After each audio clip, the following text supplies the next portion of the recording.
میں کوئٹہ کی گاڑی میں بہت سفر کے کوچوں میں ہم جاتے تھے تو یوسف کوچ والے وہ مولانا کی تقریر اس زمانے میں کیسٹ کا زمانہ ہوتا تھا، کیسٹ لگاتے تھے، تو بخدا میں نے گاڑی کے اندر لوگوں کو دیکھا کہ کوچ کے اندر یوسف والا وہ تبلیغی ساتھی ہے، دیدار ہے، اب تو اللہ کو پیارے ہو گئے، ان کی گاڑیاں دیگر کوچوں میں حضرت کا بیان وہ لگاتے تھے، لوگوں کو جھومتے ہوئے کوئٹہ کے سفر کرتے ہوئے بھی میں نے ہوتے ہوئے دیکھا ہے۔ ہمارے یہاں مسئلہ یہ ہے کہ مولوی منظور سے کبھی کوئی غلطی ہوگی، یہ تو دیکھتے نہیں ہے لوگ 24 گھنٹے مولوی منظور بیٹھ کر کے پڑھاتا ہے، جس انداز میں یہاں 14-16 آدمی سیاست کا پڑھاتے، میں نے 4-5 سال اکیلے پڑھائے۔ مولوی صاحب یہ کہتے ہو، یہ کرتے ہو، یہ کرتے ہو، یہ کرتے ہو، یہ کرتے ہو، یہ کرتے ہو۔ میں نے کہا یار یہ بھی تو پاک ہے، یہ ہاتھ بھی پاک ہے، یہ پاؤں بھی پاک ہے، لیکن یہ سب کے اندر گند ہے، اس کو لے کر مسجد میں جاتا ہے، خدا بھی تو اس کو برداشت کرتا ہے۔ کون ہے، کون سا بزرگ ہے، کون سا ولی ہے کہ جو اس کے پیٹ میں گند نہ ہو اور بتاتا ہے کہ فلاں نے غلطی کی، غلطی کام کرنے والے لوگ کرتے ہیں، ناکام لوگوں سے تو غلطی کیا ہوگی، وہ کام ہی نہیں کرتے،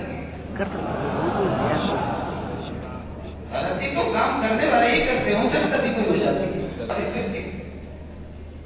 مختلف فرقے ہمارے یہاں، کسی میں ایسا خطیب نہیں ہے، کسی بھی فرقے کا ایسا خطیب اللہ نہیں، زبان اللہ نے جو دی ہے، لیکن زبان تو مولانا رومی کہتا ہے کہ جو از دل خیزت بر دل ریزت، مولا کی باتیں یہاں اوپر سے آئیں گے کوئی اثر نہیں ہوگا، یہاں سے نکلیں گے سینے سے پھر اثر ہوگا، اندر کوئی چیز تو ہے، اب وہ ہمیں بتائیں گے بھی نہیں، وہ نے چھپا کر کے رکھا ہے، کوئی چیز تو ہوگی نا کہ جو آپ یہاں سے پھینکتے ہیں تو لوگوں کے سینوں میں جا کر اثر کرتا ہے، اور یہ ان لوگوں کے پاس اس قسم کے ٹوٹکے ہوتے ہیں، اس قسم کے اللہ تعالیٰ کے فارمولے ہوتے ہیں، وہ کسی کو بتاتے نہیں ہیں، وہ وہی ہوتا ہے کہ آدھی رات کو اٹھ کر کے یہ رونے والے بھی ہوتے ہیں، راتوں کو ان کو رونے میں مزہ آتا ہے، وہ کہتے ہیں اللہ کو رلانے میں مزہ آتا ہے، تو اللہ تیرے مزے میں ہمیں بھی مزہ آتا ہے۔ حضرت سے میری گزارش ہے کہ آپ تو بولے یا نہ بولے، اللہ آپ کو بلوائے گا انشاءاللہ، اس لیے کہ کبھی مخاطبین اور سامعین کا اثر متکلم پر پڑتا ہے، کبھی نہیں، بہت زیادہ ہی ہوتا ہے، بہت زیادہ، پتہ نہیں حضرت کا تجربہ کیا ہے، یہ کبھی لاکھوں کا مجمع ہوتا ہے لیکن وہ دیداروں کا مجمع نہیں ہوتا، اس میں کم بندہ کوشش بھی کرتا ہے، بول نہیں سکتا، کبھی کچھ فقیر ایسے بیٹھے ہوئے ہوتے ہیں، آدمی بولنا نہیں چاہتا، خدا بولواتا ہے، انتقنا اللہ الذی،